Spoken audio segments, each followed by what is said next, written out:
Уставни измени предвидени во Преспанскиот договор и сите процеси од него што се спроведуваат се целосно нелегални и неосновани, затоа што договорот е неправосилен, нема указ од председателот и не е објавен во службен весник. Ова власта, свесно или не, го тргнала на страна, а и мнозинството од медиумите.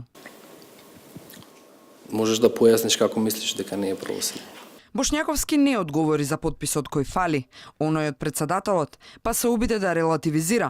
Договорот имал подпис од Димитров и Кодзијас, иако нивните подписи не му даваат моги да биде правно жив. Преспанскиот договор е потпишан од двајца министри за надворешни работи, верификуван од Метју Нимиц, кој што знаете дека повеќе од 17 години беше преговарач одреден од генералниот секретар на Обединетите нации да го води процесот на модерирање и на преговарање помеѓу Република Македонија и Република Грција. Да, го имплементираме. Највисокиот правен акт предвидува од и шефот на државата, а не министерот, како во случајот со Димитров, склучува меѓународни договори. Ова стои во членот 119 од Уставот. Во него, меѓу другото се предвидува дека владата единствено може да биде подписник, само ако е тоа определено со закон. Но ниту во законот за надворешни работи, ниту во тој за влада е предвидена ваква можност за прашања кои директно допираат во Уставот.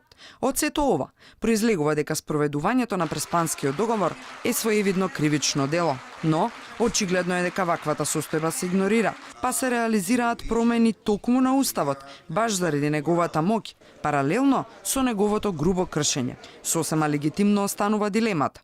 Ако Уставот се крши грубо, тогаш која е гаранцијата дека нема да се брише, на пример, името Македонија од химната? Единствената, засега е владината, повторена неколку пати. Химната апсолутно нема да се чепка по ниту еден основ, нема да постои никаква интервенција во текстот на химната на нашата земја. Во регионот и пошироко не постои земја која се соочува со ваков правен преседан како нашиот.